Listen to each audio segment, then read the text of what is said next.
നമുക്ക് അലീനയുടെ മനുഷ്യങ്കണ്ടി വരാൻ പോകുന്ന ആഴ്ചയിൽ നല്ലൊരു വിശേഷം കേട്ടാലോ. അതിനു മുമ്പായി ആദ്യമായി കാണുന്നവരുണ്ടെങ്കിൽ ചാനൽ ഇഷ്ടപ്പെട്ട ഒന്ന് സബ്സ്ക്രൈബ് ചെയ്യാൻ മറക്കരുത്. വീഡിയോ ഇഷ്ടപ്പെടുവാണെങ്കിൽ ലൈക്ക് ചെയ്യാനും നിങ്ങളുടെ വിലയേറിയ അഭിപ്രായങ്ങളൊക്കെ രേഖപ്പെടുത്താനും മറക്കരുത് കേട്ടോ.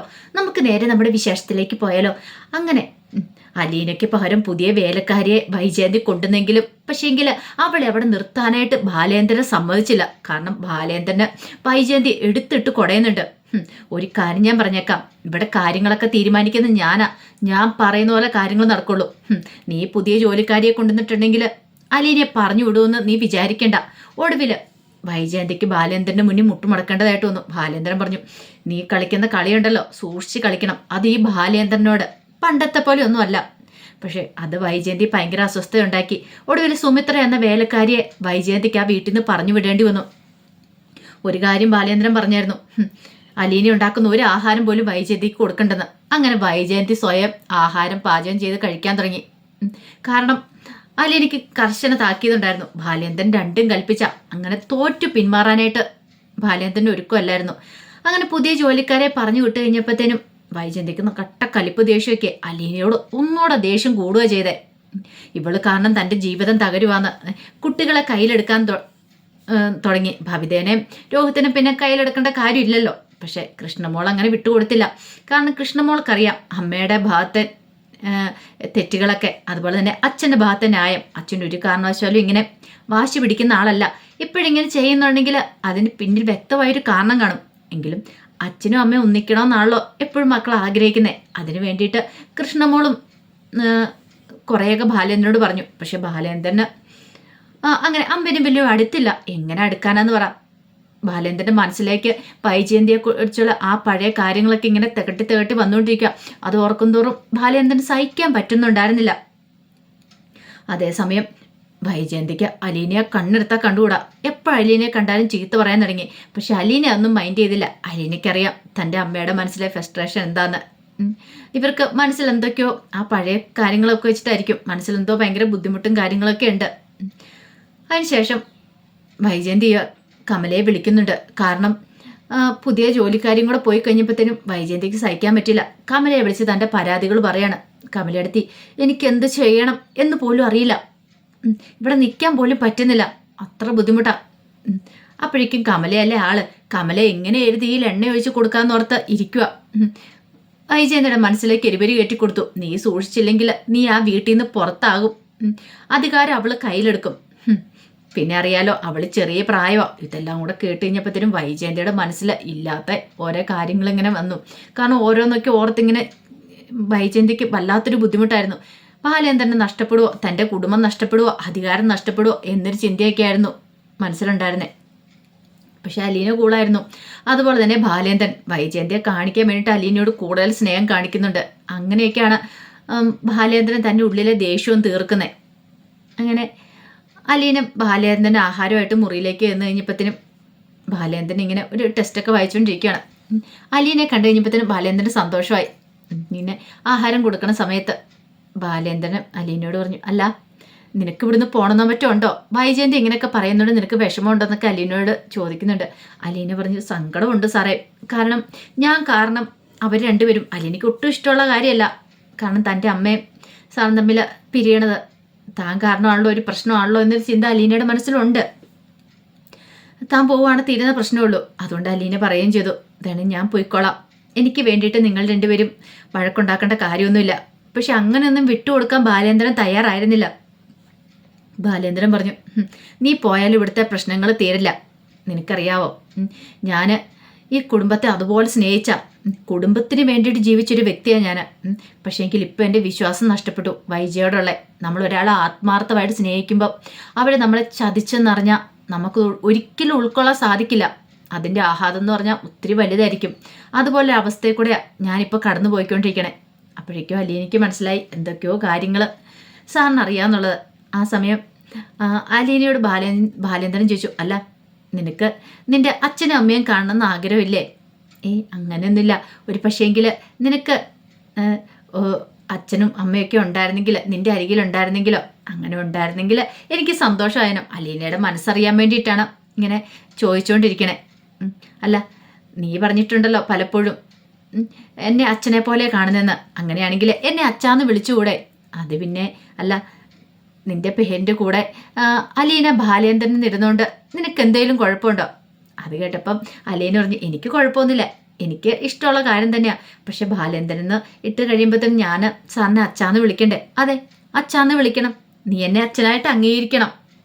അതോ ഇനിയിപ്പം നിനക്ക് അലീന എന്നുള്ള പേരായതുകൊണ്ട് എൻ്റെ പേര് ബുദ്ധിമുട്ടുണ്ടോ? നീ ക്രിസ്ത്യൻ പേരായതുകൊണ്ടേ ഇനിയിപ്പം ക്രിസ്ത്യൻ വിശ്വാസത്തിൽ പോകുന്നതുകൊണ്ട് ഇനിയിപ്പം അലീന സ്റ്റാലിന്നോ അതോ അങ്ങനെ എന്തേലും. ശരിക്കും സ്റ്റാലിൻ എന്നുള്ളതാണ് അലീനയുടെ അച്ഛൻ്റെ പേര്. അതാണ് ബാലേന്ദ്രൻ പറഞ്ഞത്. പക്ഷെ അലീനയ്ക്ക് അതറിയില്ല. അപ്പോഴേക്കും അലീന പറഞ്ഞു, എനിക്ക് ആ സ്റ്റാലിൻ എന്നുള്ള പേരിനേക്കാളും ഇഷ്ടപ്പെട്ട ബാലേന്ദ്രൻ എന്നുള്ള പേരാ. അത്രയ്ക്ക് ഇഷ്ടമാണോ? അതെ, എൻ്റെ അച്ഛൻ്റെ സ്ഥാനത്ത് എനിക്ക് ആ പേരാ ഇഷ്ടം. ബാലേന്ദ്രൻ പറഞ്ഞു, ഒരു കാര്യം ചെയ്തോ, നീ അലീന ബാലേന്ദ്രൻ അങ്ങോട്ട് പറഞ്ഞേരെ. ഇനി നിന്നോട് ആരും ചോദിച്ചാലും പേരിൻ്റെ ഇനിഷ്യൽ ചോദിക്കുമ്പോൾ അലീന ബാലേന്ദ്രൻ. കാരണം ഇനിഷ്യൽ ഇല്ലാതെ വരേണ്ട കാര്യമില്ലല്ലോ. ഇത്ര നാളെ എനിക്ക് ഇനിഷ്യൽ ഇല്ലായിരുന്നു. അത് കേട്ടപ്പോൾ അലീനയ്ക്ക് സന്തോഷമായി. നിന്നെ ഞാൻ മകളായി അംഗീകരിച്ചു, അതുപോലെ നീ എന്നെ അച്ഛനായിട്ട് അംഗീകരിക്കണം. ഇവിടെ എല്ലാവരുടെ മുന്നിൽ നീ എന്നെ അച്ഛാന്ന് വിളിച്ചാൽ മതി. ഈ സാറെന്നുള്ള വിളിയൊക്കെ അതൊന്നും അത്ര ശരിയല്ല. അപ്പോഴേക്കും അലീന പറഞ്ഞു, അതിവിടെ ആർക്കെങ്കിലും ഇഷ്ടപ്പെടുവോ? ഇവിടെ ഉള്ളവരുടെ ഇഷ്ടം നോക്കിയാണോ നീ ജീവിക്കണ്ടേ? അല്ല, നിന്നെ ഞാൻ എൻ്റെ അഡീഷണൽ പ്രൈവറ്റ് സെക്രട്ടറി ആയിട്ടാണ് നിയമിച്ചിരിക്കുന്നത്. അതുമാത്രമല്ല, ഇപ്പം നീ എനിക്ക് മകളെ പോലെയാണ്. അപ്പം നീ എന്നെ അച്ഛനായിട്ട് കണ്ടാൽ മതി. സാറേന്ന് വിളിച്ചോണ്ട് എൻ്റെ അടുത്തേക്ക് വരണ്ട. അല്ല, എനിക്ക് സന്തോഷമുള്ള കാര്യമാണ്. ഇത്രയും കാലം ഒരു അച്ഛൻ്റെ സ്നേഹം എന്തെന്ന് കിട്ടിയിട്ടില്ല, അറിഞ്ഞിട്ടില്ല. പക്ഷേ ഇപ്പോഴാണ് ഒരു അച്ഛൻ്റെ സ്നേഹം എന്തെന്ന് അറിയുന്നത്. ശരിക്കും പറഞ്ഞാൽ അച്ഛൻ്റെ സ്ഥാനത്താണ് ബാലേന്ദ്രൻ. വൈജയന്തി തൻ്റെ അമ്മയാണല്ലോ. അങ്ങനെ അലീന മുറിയിൽ നിന്ന് പോന്നു കഴിഞ്ഞിട്ട് ഇച്ചിരി കഴിഞ്ഞപ്പം മണിശങ്കർ അലീനയുടെ ഫോണിലേക്ക് വിളിക്കുന്നുണ്ട്. വിളിച്ചു കഴിഞ്ഞിട്ട് വിശേഷങ്ങളൊക്കെ തിരക്കണ സമയത്ത് അലീന മണിശങ്കരോട് കാര്യങ്ങൾ പറയണം, ഇവിടെ നടക്കുന്ന കാര്യങ്ങളൊക്കെ. എല്ലാം കേട്ടുകഴിഞ്ഞപ്പോൾ മണിശങ്കർ പറഞ്ഞു, അങ്കിളുടെ മനസ്സിൽ എന്തോ ഒരു ഇത് കയറിയിട്ടുണ്ട്, എന്തോ ഒരു വിഷമമുണ്ട്. അങ്കിള് ഇങ്ങനെയൊന്നും ആയിരുന്നില്ല. ഞാൻ കണ്ടിട്ടുള്ള അങ്കിൾ ഇങ്ങനെയൊന്നും അല്ല ഇതിനു മുമ്പ്. ഭയങ്കര പാവമായിരുന്നു. ആൻറ്റി എന്ത് പറഞ്ഞാലും അതൊക്കെ അനുസരിച്ച് കേട്ട് നിൽക്കുന്ന ഒരാള്. പക്ഷേ ഇപ്പോഴങ്ങനെയല്ല. അങ്കിൾ പ്രതികരിക്കുന്നുണ്ടെങ്കിൽ എന്തോ അത്ര വലിയൊരു സംഭവമുണ്ട്. ചെറിയ കാര്യത്തിനൊന്നും അങ്കിൾ ഇങ്ങനെ ഒരിക്കലും വഴക്കുണ്ടാക്കില്ല. എനിക്കറിയാം ആൻറ്റിയുടെ കയ്യിൽ എന്തോ ഒരു മിസ്റ്റേക്ക് ഉണ്ട്. അല്ല, എനിക്ക് ടെൻഷനായി. ഇനിയിപ്പോൾ ആ കാര്യങ്ങളൊക്കെ തൻ്റെ അമ്മയുടെ പഴയ കാര്യങ്ങളൊക്കെ എങ്ങാനും അച്ഛൻ അറിഞ്ഞിട്ടുണ്ടായിരിക്കുമോ? അതുകൊണ്ടാണോ ഇങ്ങനെയൊക്കെ എന്നൊരു ചിന്ത വന്നു. അങ്ങനെയാണെങ്കിൽ എന്തായിരിക്കും? മുത്തശ്ശിയോട് ചോദിച്ചാൽ എന്തെങ്കിലുമൊക്കെ കാര്യങ്ങൾ അറിയാൻ സാധിക്കുമോ എന്നൊരു ചിന്ത. തൻ്റെ അച്ഛനാരാന്ന് തനിക്കറിയില്ല, പക്ഷേ എങ്കിൽ എങ്ങനെ ഏതാന്നൊക്കെ മുത്തശ്ശിക്ക് ചിലപ്പം അറിയായിരിക്കുമല്ലോ. മുത്തശ്ശിയോടൊന്ന് ചോദിക്കാമെന്നൊക്കെ അലീന വിചാരിക്കുകയാണ്. അങ്ങനെ കുറേ സമയം മണിശങ്കറുമായിട്ട് സംസാരിച്ചതിന് ശേഷം അലീന മുത്തശ്ശിയുടെ അടുത്തേക്ക് വന്നു. മുത്തശ്ശിക്ക് ഭയങ്കര വിഷമ ബാലേന്ദ്രനും വൈജയൻ തമ്മിലുള്ള ആ പ്രശ്നത്തിന്. ഒടുവിൽ ബാലേന്ദ്രനെ കുറിച്ചുള്ള കാര്യങ്ങളൊക്കെ അലീന മുത്തശ്ശിയോട് പറയണം. സാറിൻ്റെ മനസ്സിൽ എന്തോ വലിയൊരു ടെൻഷൻ ഉണ്ട് മുത്തശ്ശി, അതുകൊണ്ടാണ് ഇങ്ങനെയൊക്കെ. ഒരു പക്ഷേങ്കിൽ മാഡത്തിൻ്റെ എന്തെങ്കിലും കാര്യങ്ങളൊക്കെ സാറിന് അറിയായിരിക്കും. എന്ത് കാര്യങ്ങൾ?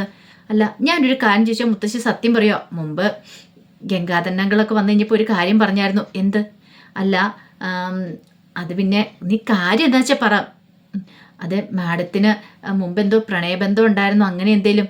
അല്ല, ആഗ്രയുടെ കഥകളൊക്കെ പറഞ്ഞായിരുന്നു, അങ്ങനെ എന്തേലും ഉണ്ടായിരുന്നോ മുത്തശ്ശി? ഒരു നിമിഷം സൗദാമിനി മുത്തശ്ശി ഒന്നും ഞെട്ടി.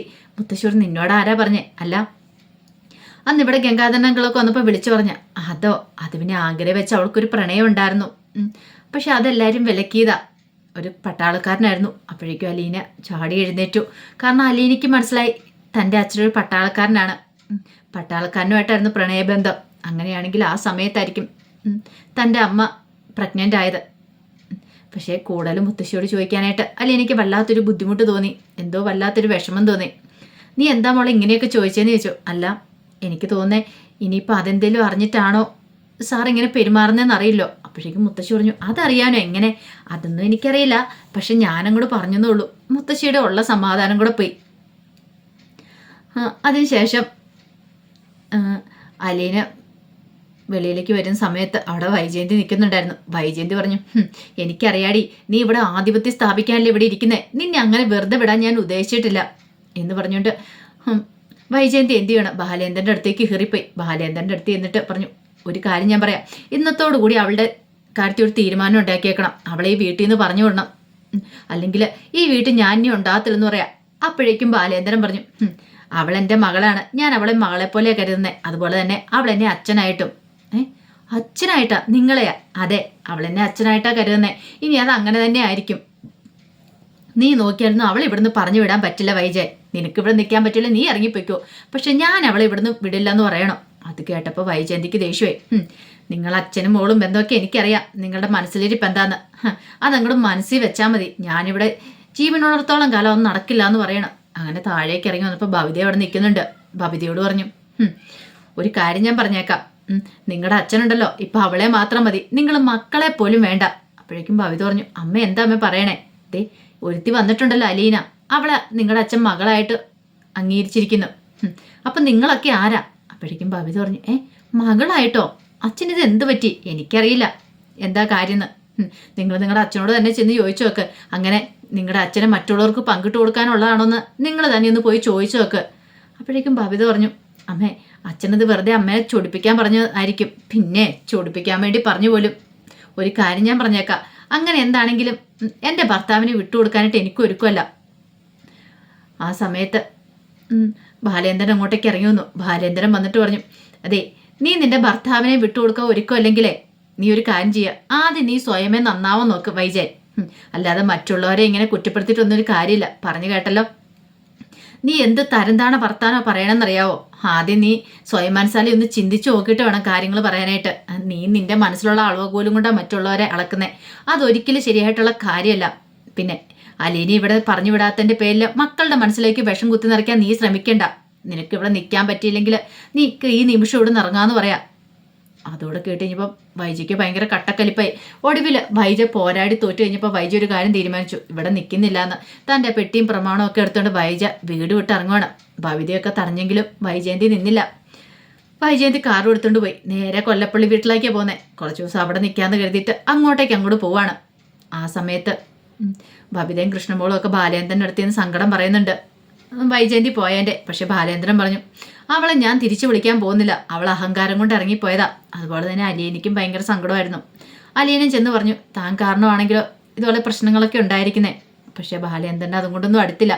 ബാലേന്ദ്രൻ പറഞ്ഞു, അവളെ ഞാൻ തിരിച്ചു വിളിക്കുന്ന പ്രശ്നമില്ല, അതിൻ്റെ ആവശ്യമില്ല.